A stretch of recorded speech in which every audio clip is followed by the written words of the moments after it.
Class 7th, Chapter 10, Respiration in Organism. Our body is a complex living machine. The different activities our body does require expenditure of energy. Activities such as running and playing are physical activities. The different metabolic activities like nutrition and excretion. So these are also essential for all living organisms. All these activities require a regular supply of energy, and this energy we get from food. Now the question arises, why do we respire? We respire to get energy from food. Children, when we respire, the food is broken down in the cells of our body with the help of oxygen, and energy is released in this process. Now the question is, what is respiration? Respiration, this is the process by which food, that is glucose, the simplest form of food is glucose, is broken down in the cells of the body with the help of oxygen to release energy. Since respiration takes place in the cells of the body, so it is also called cellular respiration. Children, in this respiration, glucose combines with oxygen to produce carbon dioxide, water, and energy. Children, glucose chemical formula is C6H12O6.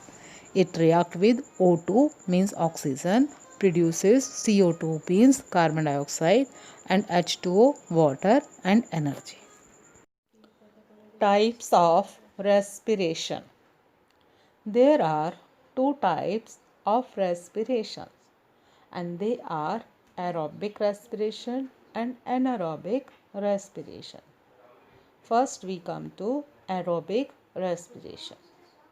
Okay, this is the respiration in which glucose is broken down in the presence of oxygen to release carbon dioxide, water and energy, and it takes place in most organisms, in most land animals as well as in plants.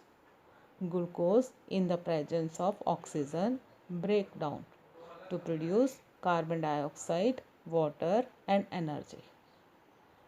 Now the second type of respiration is anaerobic respiration. Anaerobic respiration, this is the respiration in which glucose is broken down in the absence of oxygen to release alcohol, carbon dioxide and energy, and it takes place in yeast. Glucose in the absence of oxygen broken down to produce alcohol, carbon dioxide and energy.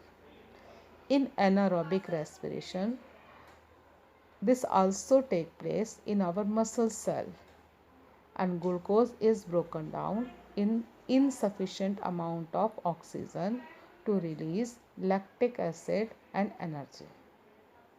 Lactic acid accumulation causes cramps in the muscles, and when we massage the part of that muscles, then the muscles get oxygen and lactic acid broken down to produce carbon dioxide and water. Now children, we have studied about both aerobic and anaerobic respiration. Now we do difference between the two. Aerobic respiration, it occurs in the presence of oxygen. Anaerobic respiration occurs in the absence of oxygen. Come to the second point. This aerobic respiration, this involves complete oxidation of glucose to produce carbon dioxide and water. Anaerobic respiration. This involves incomplete oxidation of glucose and produces ethyl alcohol and carbon dioxide. In aerobic respiration, large amount of energy is produced, or we can say 38 ATP molecules are produced from 1 molecules of glucose. In anaerobic respiration, comparatively less energy is produced, or we can say only 2 ATP molecules are produced per by 1 glucose molecule.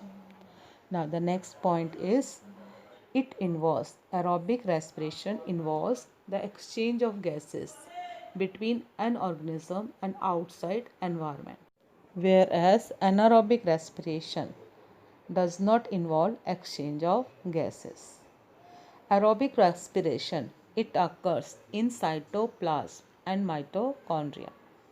Anaerobic respiration occurs only in the cytoplasm. Aerobic respiration always releases carbon dioxide and water. In anaerobic respiration, products may vary. Sometimes it produces ethyl alcohol, carbon dioxide and water, and sometimes it produces lactic acid. Example of aerobic respiration. Cells in our body. In our body, cellular respiration take place.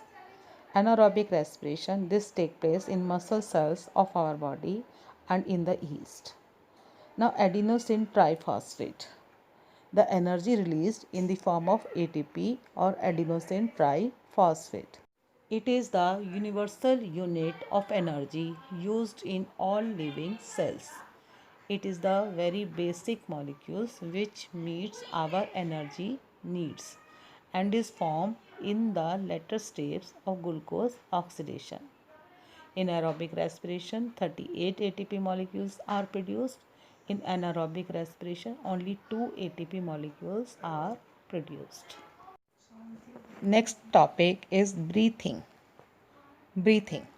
Breathing, this is the process by which oxygen rich air is taken in and carbon dioxide rich air is given out with the help of respiratory organs. Now, taking in of air rich in oxygen, this is called inhalation, and the giving out of air rich in carbon dioxide, this is called exhalation. Breathing rate. The next topic is breathing rate. The number of times a person breathes in a minute is called the breathing rate. Number of breaths per minute is called breathing rate. When a person needs more energy, he breathes faster. More oxygen is supplied to the cells. More food is broken down and more energy is released. When we are doing exercise or some physical work, breathing rate is fastest. And when we are doing rest, breathing rate is normal. Average breathing rates at rest vary with age. A newborn baby will breathe 50 to 60 times a minute. A 4-year-old child will breathe 25 times a minute, while an adult will breathe only 12 to 18 times a minute. Now, the next topic is how do we breathe? Respiratory systems helps in breathing. The main parts of the respiratory systems are nostrils, nasal cavity, windpipe, lungs and diaphragm. Breathing involves the rib cage and a muscular sheet below the chest cavity, and this muscular sheet is called diaphragm. During inhalation, breathing in, the chest cavity increases in size and the diaphragm moves down and air enters into the lungs. During exhalation, or we can say breathing out, the chest cavity reduces in size and the diaphragm moves up and air is pushed out of the lungs. So this process involves two steps, inhalations and exhalation. Children, you can see in the pic the movement of the diaphragm. So this helps in inhalation and exhalation. Children, the next topic is what do we breathe out? This we know, we breathe out air which contains a mixture of carbon dioxide and moisture. We can prove this by an activity. Now we start the activity. Take a test tube and pour some lime water into it. Now insert a plastic straw into the lime water. Now blow air through the straw into the lime water. Now what we observe? The lime water turns milky. The milkiness of lime water, this is only due to carbon dioxide. This activity proves that air we breathe out contains carbon dioxide. Now take a mirror and blow air on the mirror. A film of moisture is formed on the mirror. So this shows that air we breathe out contains moisture. Now children, the next topic is respiration in plants. Plants also take in oxygen from air and give out carbon dioxide. This oxygen is used in the cells to break down glucose into carbon dioxide and water and releases energy. So plants also show aerobic respiration. The leaves have tiny pores. These pores are called stomata, which helps in the exchange of gases. The root hair also help to take air from the soil. Earthworm. Earthworm breathe through their moist skin. The moist skin helps in the exchange of gases. Fishes breathe through gills. The gills have blood vessels which help in the exchange of gases.